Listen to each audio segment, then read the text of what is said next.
So మనం మొదటి సబ్జెక్టులు ఏం ఆలోచన చేసామంటే యేసు ప్రభు ఎలా పుట్టారు, యేసు ప్రభు ఎందుకొరకు పుట్టారు అనే విషయాలను మనం ఆలోచన చేసాం. అందులో చాలా విషయాలు మనకు అర్థమైనవే. యేసు ప్రభు యొక్క పుట్టుక అనేది ఆత్మ సంబంధంగా కూడా ఆలోచన చేయవలసిందే. యేసు ప్రభు శరీర సంబంధంగా ఎలా పుట్టారు మరియమ్మ గర్భంలో అనేది శరీర సంబంధమైన పుట్టుక గురించి ఆలోచన చేశాం. యేసు ప్రభు యొక్క పుట్టుక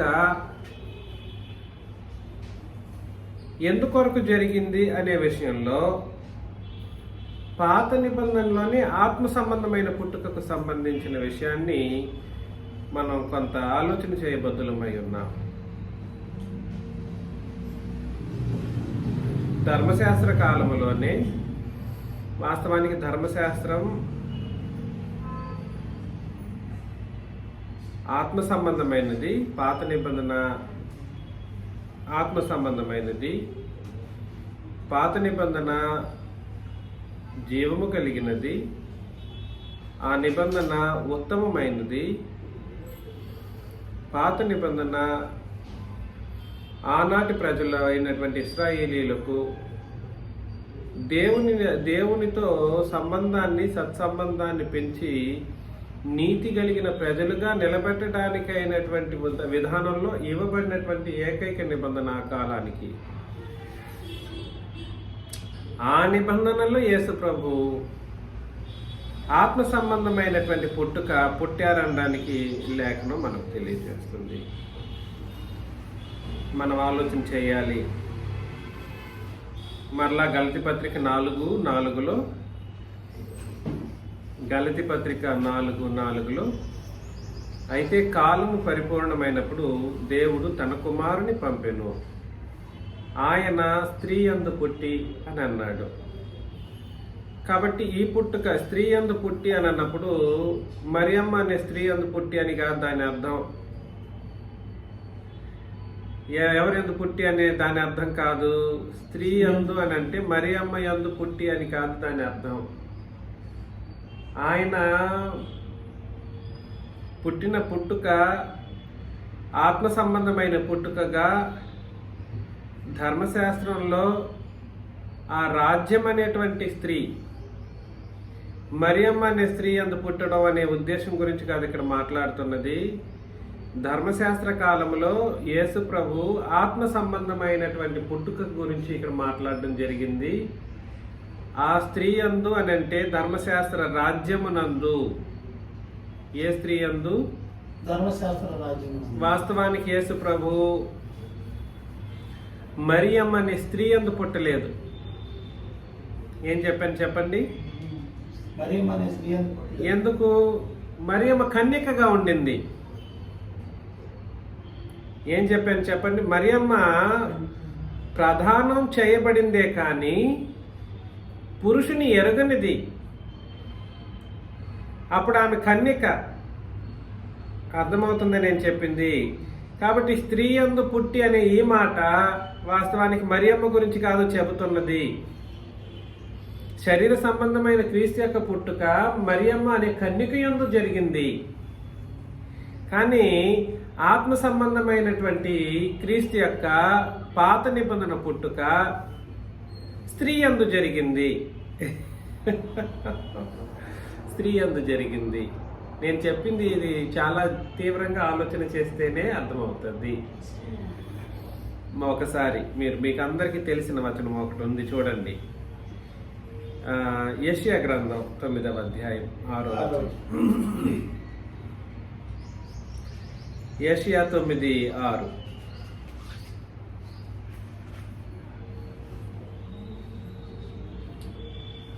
ఏలయనగా మనకు శిశువు పుట్టాను, మనకు కుమారుడు అనుగ్రహింపబడెను, ఆయన భుజం మీద రాజ్య భారములను. ఆశ్చర్యకరుడు, ఆలోచనకర్త, బలవంతుడైన దేవుడు, నిత్యుడగు తండ్రి, సమాధానకర్త అధిపతి అని అతనికి పేరు పెట్టబడింది. చూసారా? ఇది యేసు ప్రభువు యొక్క ఆత్మ సంబంధమైన పుట్టుకకు సంబంధించినటువంటి విధానం. మనకు శిశువు పుట్టెను. మనకు అనే వాళ్ళు ఎవరు? ఇజ్రాయేల్. మనకు శిశువు పుట్టెను. ఆ మాట మీరు అర్థం చేసుకోండి. మనకు శిశువు పుట్టెను. మనకు అనే మాట రెండు వ్యక్తులకు సంబంధించినటువంటి విషయం కాదు, అది రాజ్యానికి సంబంధించినటువంటి విషయం. మనకు శిశువు పుట్టెను, మనకు కుమారుడు అనుగ్రహింపబడెను. మనకు కుమారుడు అనుగ్రహింపబడెను. వాస్తవానికి పెనిమిటి దేవుడైన యెహోవా. పెనిమిటి ఎవరు? దేవుడైన యెహోవా. భార్య ఎవరు? ఇశ్రాయేలు రాజ్యం. భార్య ఎవరు? ఇశ్రాయేలు రాజ్యం. పెనిమిటి యెహోవా, భార్య ఎవరంటే ఇశ్రాయేలు రాజ్యం. వీరు ఇరువురికి పుట్టేటువంటి ఒక బిడ్డ ఆయన పుట్టబోతారు. ఆయన ఎవరనంటే శిశువుగా పుట్టబోతారు. ఆయన ఎవరు? మనకు కుమారుడు అనుగ్రహింపబడిను, ఆయన భుజము మీద రాజ్యభారముండును అని అన్నాడు. ఆయన భుజం మీద ఏమంటది? రాజ్యభారముండును. ఆశ్చర్యకరుడు, ఆలోచనకర్త, బలవంతుడైన దేవుడు, నిత్యుడగు తండ్రి, సమాధానకర్తయగు అధిపతి అని అతనికి పేరు పెట్టబడి పుట్టినప్పుడు.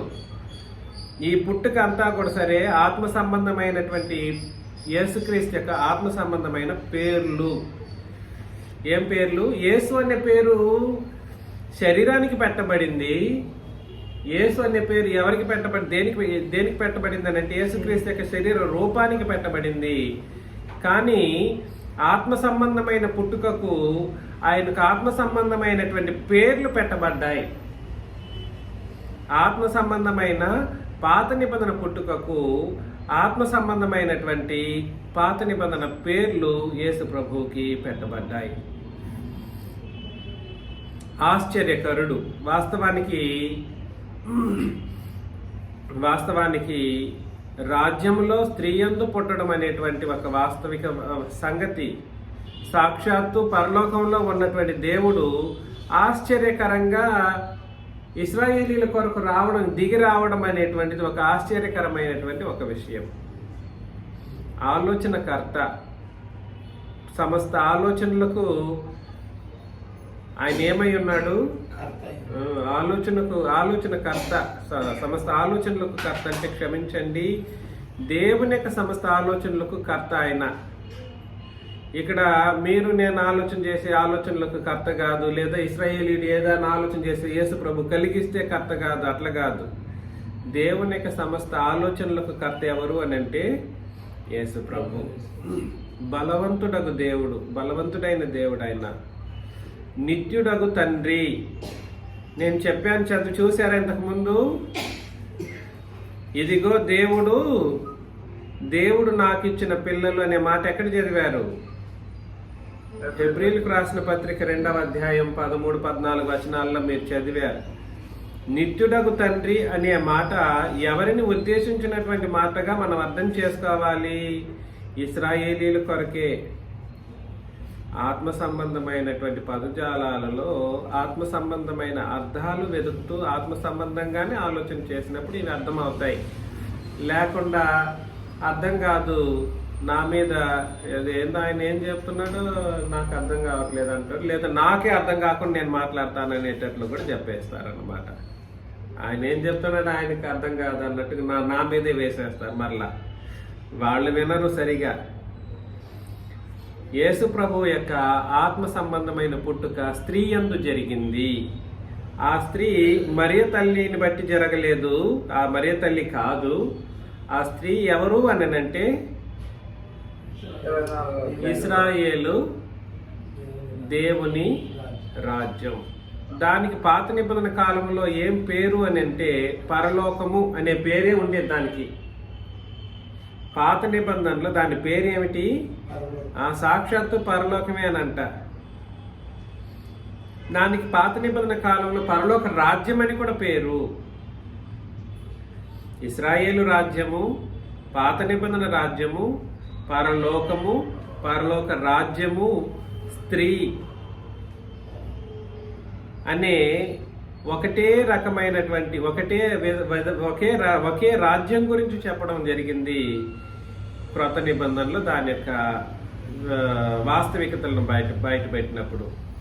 కాబట్టి మనకు శిశువు పుట్టెను అనేటువంటి మాట దేవుడైన యెహోవాకిని, ఇశ్రాయేలు రాజ్యం అనే స్త్రీకిని వారి దాంపత్య బంధమును బట్టి యేసు ప్రభు పుట్టారు. ఇది మీరు అర్థం చేసుకోవాలి. అందుకని ఈ పుట్టుకంతా కూడా సరే ఎవరి గురించి అనేది మనం అర్థం చేసుకోవాలి అని అంటే కేవలం ఇశ్రాయేలీల గురించి. ఎవరి గురించి పుట్టుకంతా? ఎవరి గురించి? ఇశ్రాయేలీల గురించి. ఇది ఎప్పుడు మీరు అర్థం చేసుకుంటారో అప్పుడు మాత్రమే సత్యం అనేది మనకు అర్థమవుతుంది. ప్రకటన గ్రంథం 12కు వెళ్ళిపోతాం. ఇప్పుడు ప్రకటన గ్రంథం 12వ అధ్యాయం మొదటి నుండి నేను చదువుతాను. చూడండి, నేనే చదివేస్తా. ప్రకటన గ్రంథం 12వ అధ్యాయం మొదటి వచనం నుండి. అప్పుడు పరలోకమందు ఒక గొప్ప సూచన కనబడిను. అదేదనగా సూర్యుని ధరించుకొనిన ఒక స్త్రీ. ఇక్కడ చెప్పాడు, సూర్యుని ధరించిన ఒక స్త్రీ, ఆమె పాదముల క్రింద చంద్రుడును, శిరస్సు మీద 12 నక్షత్రముల కిరీటమును ఉండెను అని అన్నాడు. చూడండి, ఆ స్త్రీ ఎవరిని ధరించింది? ఆ స్త్రీ ఎవరిని ధరించింది? సూర్యుడిని ధరించింది. ఈ సూర్యుడు నీతి సూర్యుడు. ఈ సూర్యుడు నీతి సూర్యుడు.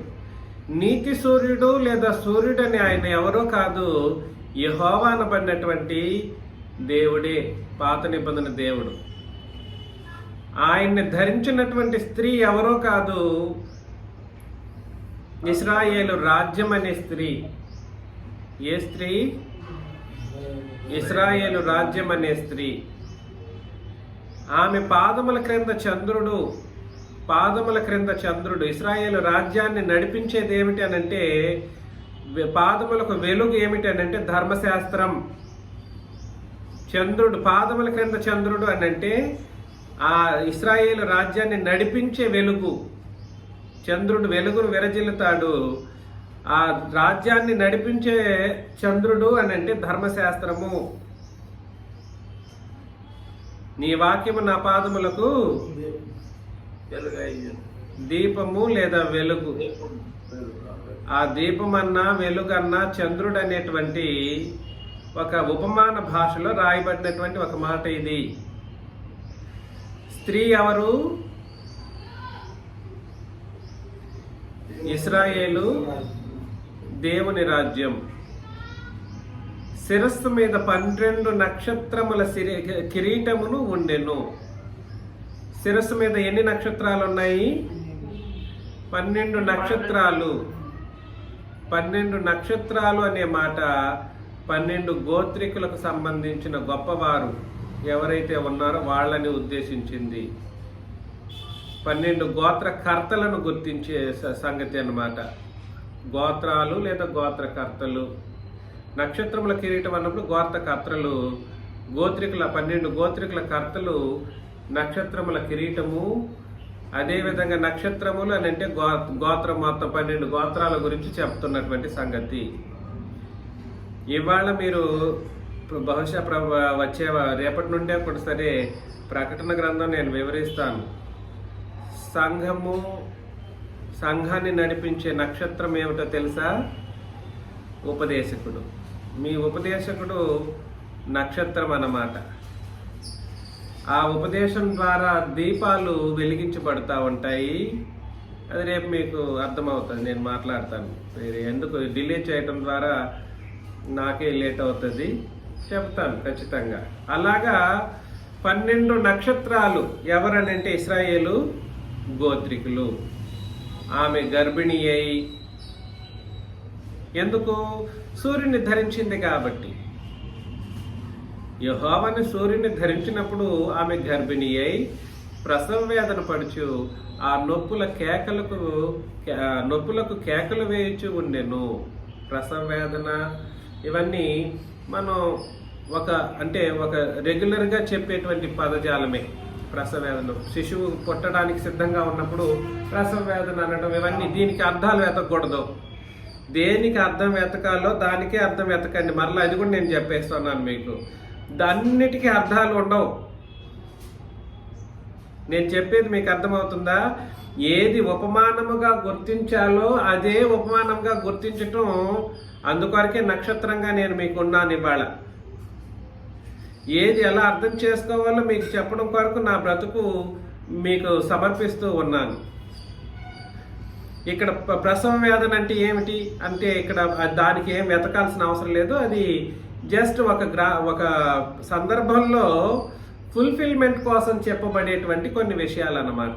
నేను మీకు చెప్పేది మీకు అర్థమవుతుందా? ఫుల్ఫిల్మెంట్ కోసం చెప్పేటువంటి విషయాలు. అంతటా పరలోకమందు ఇంకొక సూచన కూడా కనబడెను. ఇక్కడ చెప్పబడిన పరలోకం అనే మాట దేనికి సంబంధించింది అని అంటే, మరలా ఇశ్రాయేలు రాజ్యం గురించి చెప్పడం జరుగుతుంది. ఇక్కడ చెప్పబడిన పరలోకం అనేది కూడా దేన్ని సూచిస్తుంది అని అంటే, ఇశ్రాయేలు రాజ్యమే. ఇదిగో ఎర్రని మహాఘట సర్పము, దానికి 7 తలలు 10 కొమ్ములు ఉన్నాయి. ఘట సర్పం అంటే అర్థం ఏమిటి? అపవాది. అంటే ఘట సర్పం ఎలాగుంది? 7 తలలు ఉన్నాయంట, 10 కొమ్ములు ఉన్నాయంట. 7 తలల సర్పం, దానికి ఎన్ని కొమ్ములు ఉన్నాయి? 10 కొమ్ములు. అంటే అర్థం ఏమిటంటే, అది ఒక వికార రూపాన్ని కలిగి ఉన్నాడు అని. అపవాది ఎటువంటి రూపాన్ని కలిగి ఉన్నాడు? వికృత రూపం, భయపడేటువంటి, భయం పొందేటువంటి ఒక రూపాన్ని కలిగి ఉన్నాడు అనడం కొరకు అలా రాయబడటం జరిగిందన్నమాట. దాని తలల మీద 7 కిరీటములు ఉండెను అని అన్నాడు. 7 కిరీటములు అంటే సర్వ రాజ్యాన్ని తన చేతిలో తన దీంట్లో పెట్టుకున్నాడని అర్థం అన్నమాట. 7 అనే మాట 7 ఖండాలను సూచించే విధంగా మనం ఆలోచన చేసుకోవచ్చు. 7 తలలు, 7 తలలు అన్నప్పుడు ప్రతి రాజు అపవాది చేతిలోనే ఉన్నాడు. అన్ని ఖండాలకు వీడి అధికారి అన్నట్లుగా సర్వలోకాన్ని వాడి ఏం చేస్తున్నాడని అంటే, తన ఆధిపత్యంలో పెట్టుకొని నడిపిస్తున్నాడు అని. దాని తోక ఆకాశ నక్షత్రంలో 3వ భాగము నీడ్చి వాటిని భూమి మీద పడవేసెను అని అన్నాడు. ఏమిటి? భూమి ఎంతో చిన్నది, ఎంత చిన్నది. నక్షత్రాలు భూమి ఎంత పెద్దది. నేను ఎట్లా చెప్పాలి మీకు? ఇంత చిన్న వస్తువుని తీసుకెళ్ళి మహాసముద్రంలో విసిరేసామనుకోండి, అది ఎట్లుంటుంది? కనబడుతుందా? కనబడదు. మహాసముద్రం అంటే చూసినంత పోయేది, దానికి ముగింపు ఉండదు. అట్లాంటి నక్షత్రాలు అంత పెద్దవైతే వాటిని తీసుకొచ్చి వీడేం చేశాడంట? భూమి మీద పడేశాడంట. అంటే భూమికి సరిపోతుందా? సరిపోదు. నక్షత్రం అనేటువంటి సముద్రాన్ని తీసుకెళ్లి చిన్న రేణువులో మనం పెట్టగలమా? కాదు. అంటే నక్షత్రం అని చెప్తున్నాడని అంటే, ఇక్కడ చెప్పబడినటువంటి ఆకాశ నక్షత్రాలలో 3వ భాగము నీడ్చి వాటిని భూమి మీద పడవేసెను అని అంటే అర్థం ఏమిటనంటే, సమస్త రాజులను తన అబద్ధాల చేత నమ్మించి వాడు ఏం చేశాడంటే, తన వైపు తీసుకెళ్ళి ఆ భూమి అని పడినటువంటి దేవుని ప్రజలు కాని చోట్లో పెట్టుకున్నాడు. పరలోకము అంటే ఇశ్రాయేలు రాజ్యము. మిగిలిన చోటంతా ఏ రాజ్యము? అపవాది రాజ్యము. అపవాది రాజ్యానికి మరొక పేరు ఏమిటి అని అంటే భూమి. నేను చెప్పింది మీకు అర్థమవుతుందా? భూమి అని అంటే సర్వలోకాన్ని భూమి అని చెప్పడానికి ఇక్కడ కుదరట్లేదు. సర్వలోకం భూమి కాదు. ఇందులో దేవుని యొక్క ఆధిపత్యం ఉన్నటువంటి రాజ్యం ఏదైతే ఉందో, శేషు గారు నిద్రపోకూడదు, సర్వలోకము భూమి అనేటువంటి ప్రాంతంలో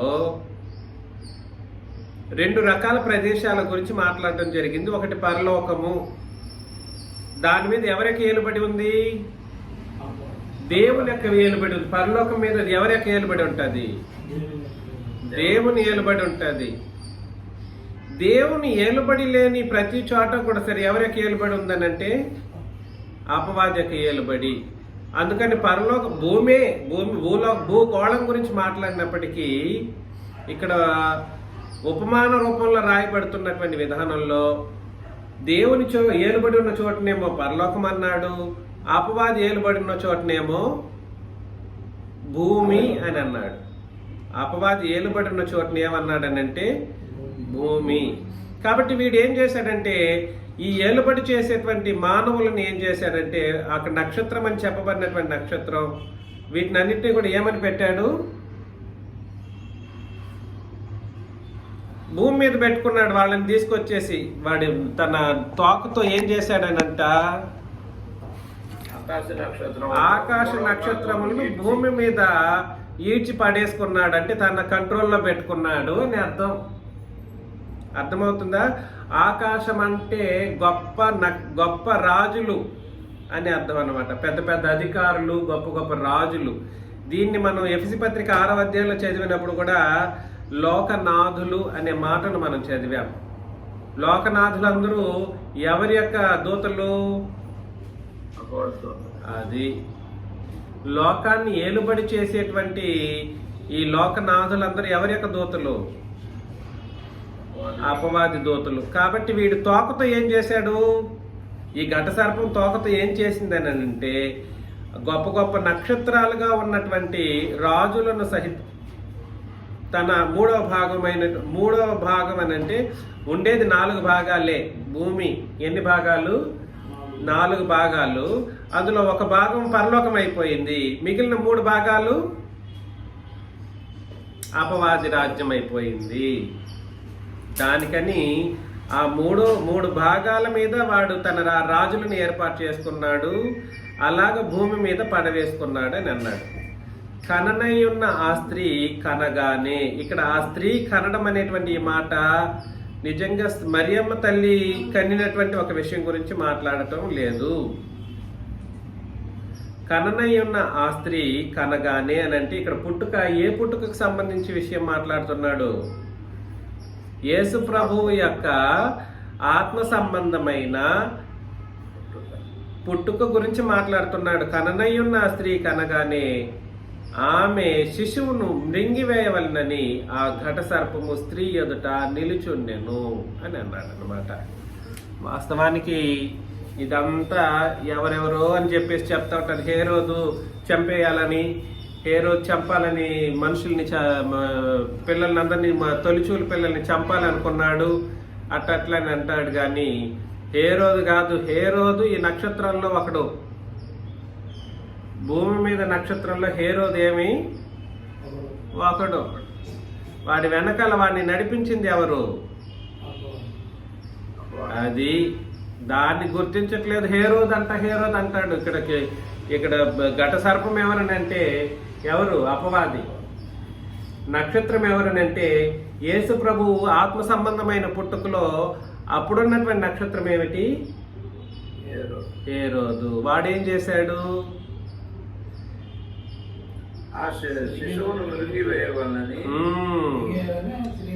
కననయున్న స్త్రీ కనగానే ఆమె శిశువును మృంగివేయవలనని ఆ ఘట సర్పము స్త్రీ ఎదుట నిలుచుండెను.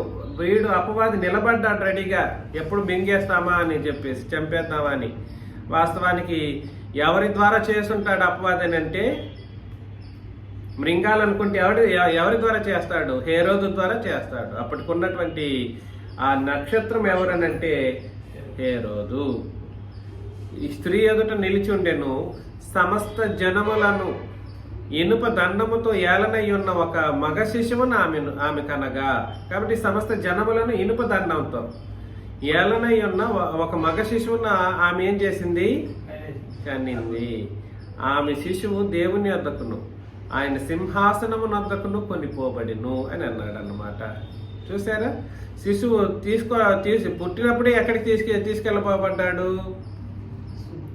సింహాసనం దగ్గరికి. అది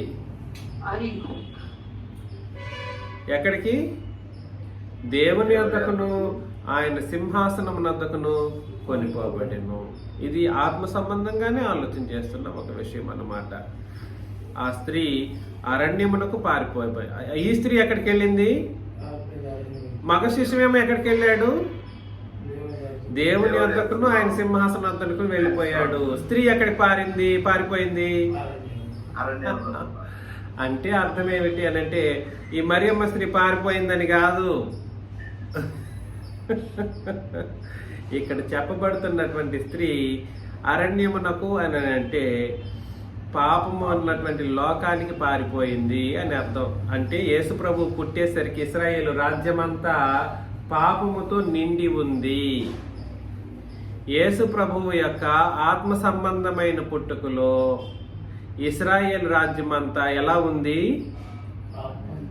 పాపముతో నిండి ఉంది. అచ్చట వారు 1260 దినములు ఆమెను పోషింపవలనని. వారెవరు? అరణ్యంలోని వారు. అర్థం చేసుకోండి. పోషింపవలని దేవుడు ఆమెకు ఒక స్థలము సిద్ధపరిచి ఉంచెను. అంతటా పరలోకమందు యుద్ధం జరిగను. పరలోకమందు యుద్ధం జరిగినంటే అర్థం ఏమిటి? ఒక యుద్ధం అని అంటే ఎప్పుడు కూడా సరే, ఇక్కడ చెప్పబడిన యుద్ధం కూడా భౌతిక సంబంధమైన యుద్ధం కాదు. కత్తులు, కటార్లు, ఈటెలు, బల్యాలు ఇట్లాంటివి పెట్టుకొని పోట్లాడే యుద్ధం కాదు ఇక్కడ చెప్పబడుతున్న యుద్ధం. పరలోకమందు ఏం జరిగింది? జరిగెను అని అన్నాడు. కానీ మిఖాయేలును అతని దూతలను ఆ ఘట సర్పముతో యుద్ధము చేయవలనని ఉండగా, అంటే యుద్ధం చేశారా? వీళ్ళు రెడీగా ఉన్నారు. పరలోక మిఖాయేలు అతని దూతలు ఏం చేయడానికి? యుద్ధం చేయటానికి రెడీగా ఉన్నారు. యుద్ధం చేయవలనని ఉండగా ఆ ఘట సర్పమును దాని దూతలను యుద్ధము చేసిరి గాని ఏమయ్యారు? వీళ్ళు యుద్ధం చేస్తున్నారు. ఎవరితో చేస్తున్నారు? ఘట సర్పము వాని దూతలు చేస్తున్నారంట యుద్ధం. ఒక పక్క ఎవరితో చేస్తున్నారో అక్కడ చెప్పట్లేదు. ఇంకా ఎక్కడ జరిగింది ఇంతకీ యుద్ధం? పరలోకమందు జరిగింది అన్నాడు. నేను ఇంతకు ముందు పరలోకమందు అనే మాటను దేనికి ఆపాదించాను?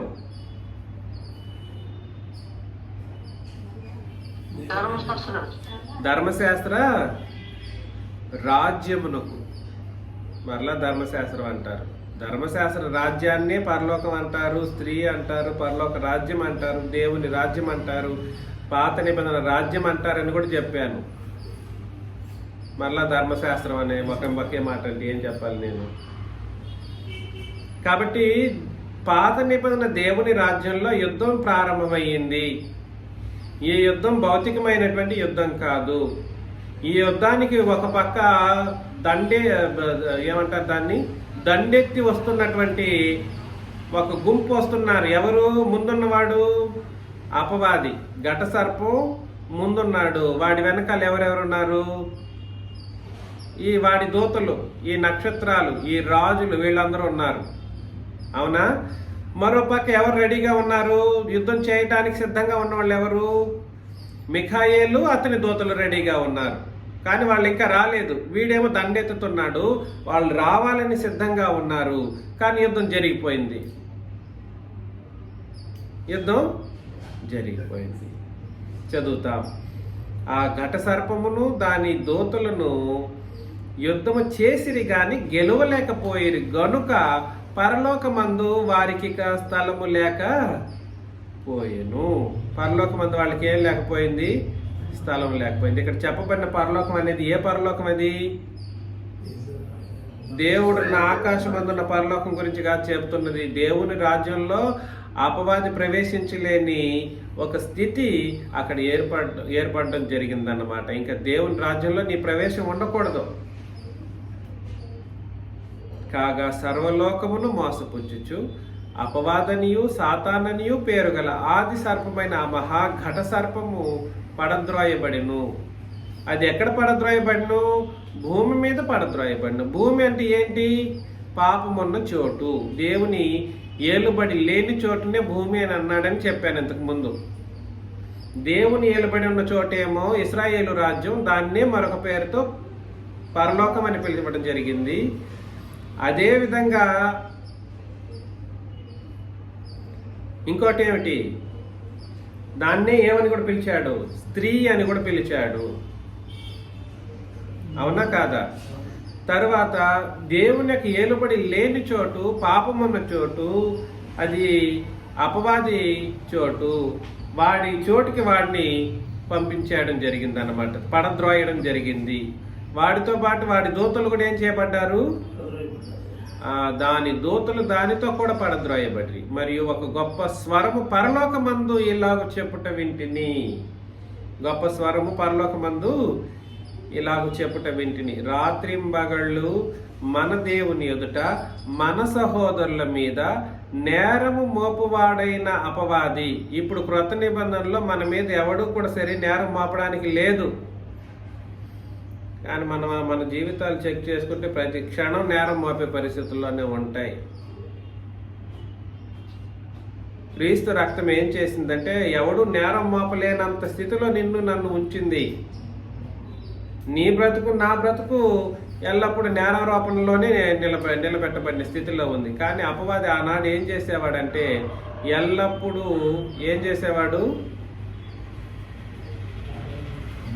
నేరారోపణ చేసేవాడు. నేరం మోపవాడైన అపవాది పడద్రోయబడి ఉన్నాడు గనుక ఇప్పుడు రక్షణయు శక్తియు రాజ్యమును, మరలా చెప్తున్నాడు అక్కడ. ఇంతవరకు చెబుతున్నది దేని గురించి, స్త్రీ అన్నాడు, పరలోకం అన్నాడు. యుద్ధం జరిగిపోయిన తర్వాత దాని పేరు చెప్పేస్తాడు, నిజమైన పేరు. దేని గురించి చెప్తూ వస్తున్నాడని దాని అర్థం, రాజ్యం గురించి చెబుతూ వస్తున్నాడు. ఏ రాజ్యం గురించి చెబుతూ వస్తున్నాడు, ఇశ్రాయేలు రాజ్యం. ఈ రాజ్యము మన దేవుని దాయను, ఇప్పుడు అధికారము ఆయన క్రీస్తు దాయను. ఎందుకు అని అంటే 11లో వారు గొర్రెపిల్ల రక్తమును బట్టి. కాబట్టి యుద్ధం చేసింది ఎవరు, క్రీస్తు అనే గొర్రెపిల్ల యుద్ధం చేసింది. ఎవరితో, అపవాది వాని దూతలతో. అపవాది వాని దూతలతో చేసింది ఎవరు అని అంటే గొర్రెపిల్ల చేసింది, గొర్రెపిల్ల చేశాడు. అర్థమవుతుందా? మిఖాయేలు వాని దూతలు ఏమై ఉన్నారు, యుద్ధం చేయాలని రెడీగానే ఉన్నారు. గొర్రెపిల్ల యుద్ధం చేస్తే ఆ నోరు లేని గొర్రెపిల్ల, నోరు మెదపని గొర్రెపిల్ల సిలువలో ఆ యుద్ధం జరిగేటప్పుడు అత్యంత బాధాకరమైనటువంటి పరిస్థితిని ఎదుర్కొని ఆయన రక్తాన్ని కార్చి ఆ అపవాదిని జయించింది, ఓడించింది ఆ గొర్రెపిల్ల.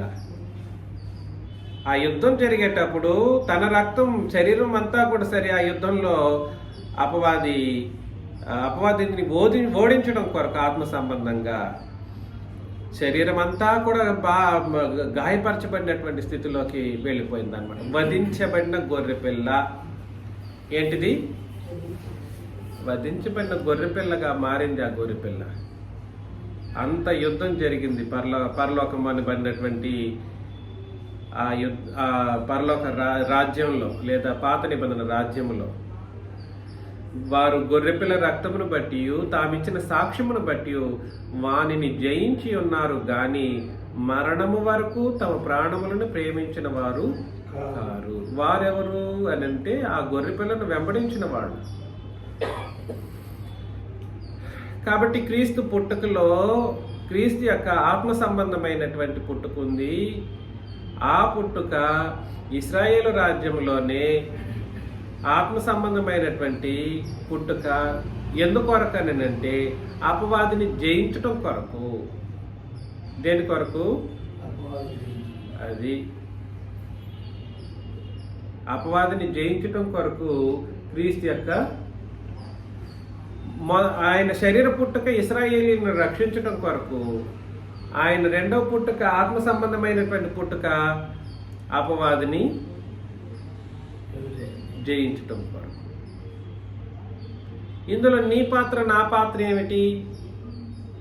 నీ పాత్ర నా పాత్ర ఇందులో ఏమీ లేదు. ఇందులో ఆయన పుట్టుకకు సంబంధించిన విషయంలో నీ పాత్ర నా పాత్ర ఏమీ లేదు. ఆయన పుట్టుకను సరిగ్గా మనం అర్థం చేసుకోకపోవడమే మనం చేసిన, మనలో ఉన్నటువంటి తప్పుడు పాత్రలు, మనలో లేవనెత్తబడినటువంటి తప్పుడు పాత్రలు ఉన్నాయి. ఆయన నా కొరకు పుట్టాడు, నీ కొరకు కాదురా బాబు, నా కొరకు పుట్టాడని డాన్సులు, దానికి ఒక రోజు, ఆ ఒక్కరోజే ఆరాధించే ఒక పరిస్థితి లాంటిది. ఆ ఒక్క రోజుల్లోనే లేనిపోని కార్యక్రమాలు జరిగించేటువంటి పరిస్థితులు, తాగడాలు, విందులు, చిందులు అన్నీ చేస్తారు. ఇందులో క్రీస్తు యొక్క మొదటి పుట్టుక లేదా శరీర సంబంధమైన పుట్టుకలోనూ నీకు ఏ పాత్ర లేదు. ఆయన ఆత్మ సంబంధమైన పుట్టుకలోనూ ఏ పాత్ర ఖచ్చితంగా లేదు. ఆయనకు పుట్టుకకు సంబంధించిన విషయంలో స్పష్టత అనేది మనకు ఉండాలి. అందుకని అపోస్తులు ఏం చెప్పారనంటే 2 కొరింథీ 5వ అధ్యాయం 16లో 2 కొరింథీ 5:16 కావున ఇక మీద మేము శరీరరీతిగా ఎవరినైనా ఎరగము, మేము క్రీస్తును శరీరరీతిగా ఎరిగి ఉండేనను, ఇక మీదట ఆయన అలాగా ఎరగము. కాబట్టి శరీరమును బట్టి మేము మాకంటే ఎవడే బాగా ఎరిగి ఉంటాడు యేసు ప్రభువుని. మేము = అపోస్తలులు. ఇక మీదట మేము శరీరరీతిగా ఎవరినైనాను ఎరగము. శరీరరీతిగా ఎవరినైనా ఎరగము. మేము అనగా అపోస్తలులు క్రీస్తును శరీరరీతిగా ఎరిగి ఉన్నాను. ఒకప్పుడు ఎరిగాం. ఎంతకాలం ఎరిగారు వాళ్ళు? ఆయన ఉపదేశించడం ప్రారంభించింది 30వ సంవత్సరంలో, ఆయన చనిపోయింది 33వ సంవత్సరంలో. అపోస్తులు ఎంతకాలం యేసు ప్రభుతో సత్సంబంధాన్ని కలిగి ఉన్నారు? 3.5 సంవత్సరాల కాలం ఆయనతో సాక్షాత్తు మహాదేవుడితో వీళ్ళు చట్టాలు పట్టాలు వేసుకొని తిరిగారు. వాళ్ళు నిజంగా ఎంత ధన్యులు అయి ఉంటారో. ఆయన దేవత్వపు స్థితిగతిని బట్టి నేను చెప్తున్నా, శరీర రీతిగా కాదు. క్రీస్తును మేము శరీర రీతిగా ఎరిగి ఉండినను, ఇక మీదట ఆయనను అలాగున ఎరుగము. ఇక మీదట మేము ఆయన్ని ఎలా ఎరగము? శరీర రీతిగా ఎరగము. వాళ్ళే చెప్పేశారు, మాకు సంబంధం లేదురా ఆయన శరీరంతో, ఆయన శరీర సంబంధమైన పుట్టుకతో మాకు సంబంధం లేదు. అపోస్తులు చెప్పేశారు. నీకు నాకు ఎట్లా వస్తుంది? ఇవాళ క్రిస్టియన్స్ అని చెప్పుకునే వాళ్ళు, మేము క్రైస్తవులం అని చెప్పుకునే వాళ్ళకి మీకేం సంబంధం అయి ఉంటుంది? ఆయన శరీరంతో, ఆయన శరీర బ్రతుకుతో, ఆయన శరీర జీవన విధానముతో, ఆయన శరీర రూపాన్ని బట్టి. ఇంకొకడు అంటాడు ఆయన వెంట్రుకలు పెట్టుకోలేదు అంటాడు, ఇంకొకడు అంటాడు ఆయన వెంట్రుకలు పెట్టుకున్నాడు అంటాడు. వెంట్రుకలు పెట్టుకున్నోడిని వెంట్రుకలు పెట్టుకోకూడదని చెప్పినట్లుగా గ్రంథం చేయబడిందని చెప్పేసి అందరి ముందు పేజీ చింపుతాడు అన్నమాట, ఫోటోని చింపుతాడు. శరీర రీతిగా ఎరగాల్సిన అవసరం లేదని క్రొత్త నిబంధన చెప్పింది. ఎలాగా? మేము యేసు ప్రభు బ్రతికినప్పుడు 3.5 సంవత్సరాల కాలం పాటు ఆయనతో పాటు తిరిగి ఉన్నా, శరీరీతిగా బాగా ఎరిగినా, మేము ఇక మీదట ఆయనను శరీర రీతిగా ఏ నాడు అలాగను ఎరగబోము. ఇక మీదట ఎరగము అని అంటే ఇంక ఖండితంగా చెప్పేశారు. షార్ప్ అంతే, దీనికి వేరే ఎరుగగలము అని సందేహాత్మకంగానో లేదా ఏదైనా అవకాశం ఇచ్చేటట్లుగానో చెప్పలేదు. నిశ్చయించి కొంచున్నామని 15వ వచనంలో చెప్పేశాడు. జీవించు వారికి మీదట తమ కొరకు కాక తమ నిమిత్తము మృతి పొంది తిరిగి లేచిన వాని కొరకే జీవించుటకు ఆయన అందరి కొరకు మృతి పొందినని నిశ్చయించుకున్నాం. ఏది నీ నిశ్చయం? ఆయన పుట్టుక కాదు నిశ్చయం. నీ నిర్ణయం ఏమిటి? నేను ఇక మీదట బ్రతికితే నా కొరకు మరణించి తిరిగి లేచినటువంటి క్రీస్తు యేసు కొరకే నేను బ్రతుకుతాను. అది ఆయన మరణం అందరి కొరకు జరిగింది. ఆయన పుట్టుక ఎవరి కొరకు జరిగింది? ఇశ్రాయేలు కొరకు జరిగింది. ఆయన మరణం అందరి కొరకు. అందుకని శరీరాన్ని బట్టి పుట్టేశాడు, ఇంకా పుడుతూనే ఉన్నాడా? సంవత్సరం ఇంకా బాలయేసుగా ఉన్నాడా? ఇంకా చిల్డ్రన్స్ క్రిస్మస్ అని 1 తారీఖు సున్నతి. ఏందో ఈ మనుషులకి అసలు ఒక్కంత ఆలోచన లేదండి. ఆయన మరణాన్ని గుర్తించితే చాలు అన్నది ఇక్కడ ఉద్దేశం. సమస్త లోక పాపములను ఆయన భరించారే, అది ఎక్కడ భరించారు? బ్రతికినప్పుడు కాదు, ఆయన మరణంలో సమస్తలో ఆయన ఏ పాపం ఎరుగని వాడైనప్పటికీ ఆ సర్వలోకము యొక్క మానవుల యొక్క పాపము ఆయన మీద మోపబడింది. ఆయన మీద మోపబడింది, పాపం మోపబడింది. రాజ్య భారం అన్నాడు చూడండి, అది ఇశ్రాయేలీల రాజ్యం భారం అన్నమాట. ధర్మశాస్త్రం మోయలేని భారమైన కాడి, మోయలేని భారమైన కాడి. మోయలేని కాడి అని చెప్పొచ్చు, మోయలేని భారమైన కాడి అనేది ఇంకా వాస్తవం, ఇంకొంత నిర్ణయం. కాబట్టి క్రీస్తు శరీర రూపాన్ని బట్టి పుట్టాడు అని అనడం అనేది వాస్తవికతను ఎరగని వాళ్ళు చెప్పే మాటలు అన్నమాట. సంఘంలో సంగతులను గుర్తించలేని వాళ్ళు చెప్పేటువంటి అజ్ఞానపు ఆలోచన విధానాలు. కాబట్టి ఏం ఆలోచన చేస్తున్నామనంటే క్రీస్తు యొక్క ఆత్మ సంబంధమైనటువంటి పుట్టుక గురించి మనం ఆలోచన చేస్తా ఉన్నాం. ఆయన స్త్రీ యందు పుట్టి, అవునండి, ఆయన స్త్రీ యందు పుట్టి మనం దత్తపుత్రులం కావాలని ధర్మశాస్త్రమునకు లోబడి ఉన్న వారిని విమోచించుటకై ఆయన కూడా ధర్మశాస్త్రానికి లోబడిన వాడు ఆయన. కాబట్టి ఇంకా ఆయన స్త్రీ యందు పుట్టెను. ఆయన ఆత్మ సంబంధమైన పుట్టుకలో ఆయన ఏమని ఎందుకొరకు పుట్టారు అని అంటే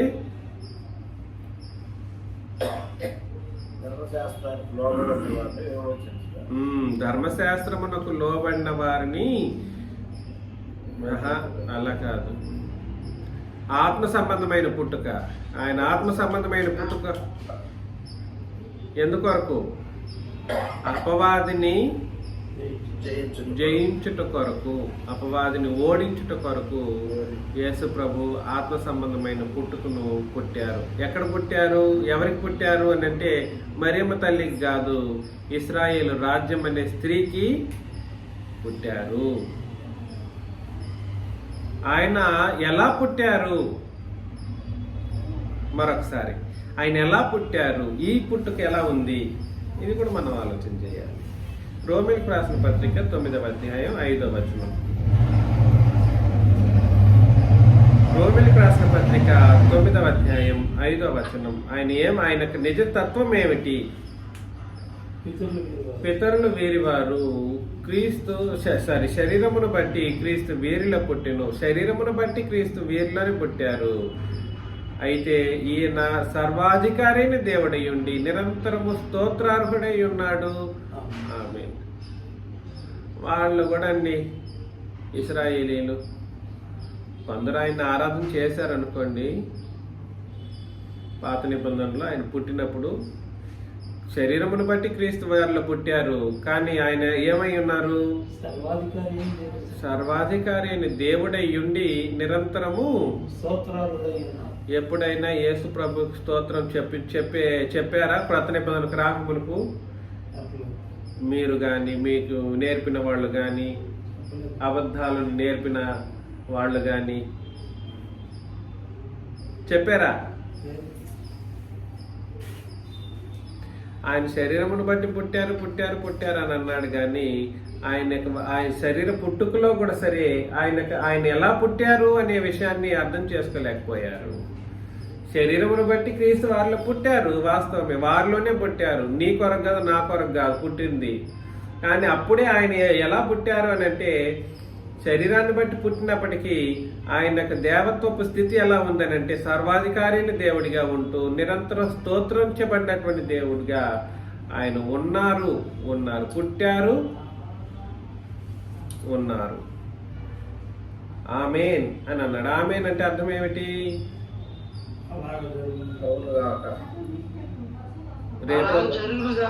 రేపొద్దున డిబేట్ ఒకటి ఉంటుంది ఖచ్చితంగా. We will debate with the person. మాకు యేసు ప్రభు దేవుడు కాదు అనడానికి డిబేట్ చేస్తాడంట. క్రైస్తవులకి యేసు ప్రభు దేవుడు కాదంట. ఆమెనని ఇక్కడ చెప్పిన ఆమెని అని చెప్పింది ఎవరు?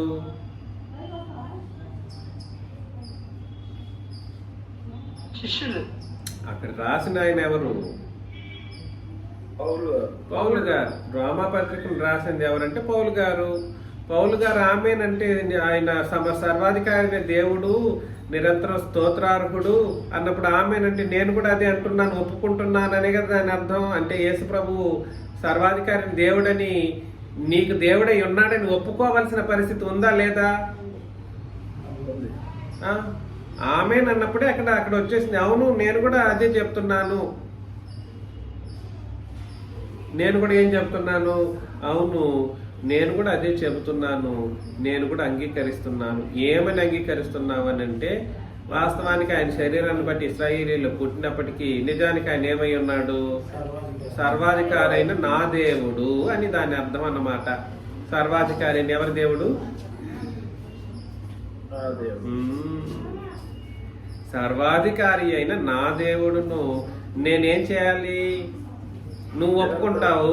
ఒప్పుకోకపోతే ఎవరు నిరంతర స్తోత్రం చెల్లిస్తాడు? ఎవడో గాలికి తిరిగేవాడు చేస్తాడు నిరంతర స్తోత్రము యేసు ప్రభువుకి. ఊరూర్లు తిరిగేవాడు చెప్తాడా? గాలికి తిరిగేవాడు. ఎవడు ఒప్పుకుంటాడో వాడే. అది ఆయన దేవుడై ఉంటే, ఆయన దేవుడిని ఒప్పుకున్నోడు ఆయనకి ఏం చెల్లిస్తాడు? నిరంతరము స్తోత్రం చెల్లిస్తాడు. నాకు దేవుడు కాదు అని అన్నోడు ఎట్లా స్తోత్రం చెల్లిస్తాడు? అర్థమవుతుంది నేను చెప్పేది. కాబట్టి నేను మీకు చెప్పే విషయం ఏమిటంటే, శరీరమును బట్టి వద్దు, శరీరమును బట్టి కాదు మనం ఆయన ఒప్పుకోవాల్సింది, ఆయన స్తోత్రం చెల్లించాల్సింది. ఆయన సర్వాధికారి అయిన దేవత్వాన్ని బట్టి ఆయనకు నిరంతరం మనం ఏం చేయాలనంటే స్తోత్రం. నీకు దేవుడు కాదంటే నువ్వు స్తోత్రం చెల్లించవు.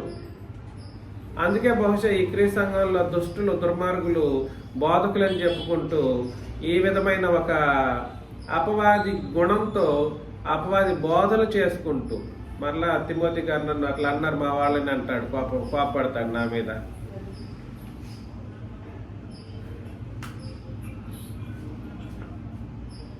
కాబట్టి ఇంత అపవాది గుణంతో స్తోత్రం చెల్లించలేని వాళ్ళు ఉన్నారు కాబట్టి నేను అలా అంటున్నాను. యేసు ప్రభు యొక్క దేవత్వాన్ని గ్రహించలేని వాళ్ళు, గ్రహించక ఆయనకు స్తోత్రం చెల్లించక ఎన్ని సంవత్సరాలు గడిచిపోయాయో. మరియదాస్ గారికి 70 సంవత్సరాలు గడిచిపోయింది, శేషు గారికి 60 సంవత్సరాలు గడిచిపోయింది, ఈ తిమోతి గారికి 65 సంవత్సరాలు గడిచిపోయింది.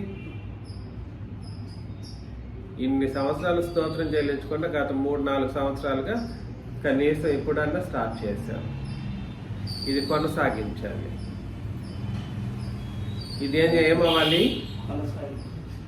అది ఎప్పుడు సాధ్యమవుతుంది? నిరంతరం స్తోత్రార్హుడై ఉన్నాడనే మాట ఎప్పుడు సాధ్యమవుతుంది అని అంటే, ఆయనను నీ సర్వాధికారి దేవుడిగా అంగీకరించినప్పుడు సాధ్యమవుతుంది.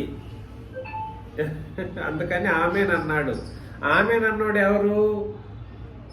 పౌలు లాంటి మహాభక్తుడు. పౌలు యేసు ప్రభువుకి మహాభక్తుడు. పౌలు యేసు ప్రభువుకి మహాభక్తుడు. అవును, నేను ఎప్పుడు ఆయనకి స్తోత్రం చెల్లించబద్దున్నై ఉన్నాను అని నిర్ణయించుకున్నవాడు పౌలు గారు. కాబట్టి పుట్టుక క్రిస్మస్కి డాన్సులు వేయొద్దు. పుట్టుకకు వేయాలి, ఇప్పుడు వేయాలనుకుంటే ఎవరైనా వేయాలనుకుంటే ఎవరు వేసే అవకాశం ఉంటుంది? ఎవరు వేయడానికి లేదు. కానీ ఒకవేళ వేయాలంటే ఎవరు వేయడానికి ఉంది? డాన్సులు, కోలాహలాలు ఇవి చేయాలంటే ఇశ్రాయేలీలు వాళ్ళు చేయాలి. మీరు తిరిగి ఇక్కడ వస్తారు ఏదో చెప్పుకోండి. ఇప్పుడు చేయాలంటే ఎవరు చేయడానికి ఉంది? ఎవరి కొరకు పుట్టారో వాళ్ళు చేయాలి. ఎవరి కొరకు పుట్టారు ఆయన? ఆయన అందరి కొరకు మరణించారు. యేసు ప్రభు అందరి కొరకు ఏమయ్యారు? సర్వలోకం కొరకు మరణించారు. ఆయన పుట్టుక కేవలం ఇశ్రాయేలీల కొరకు. మిగిలిన విషయాలను మనం మరలా పరిశీలన చేస్తాం. మీకు అందరికీ క్రీస్తు యేసు నామములో వందనాలు.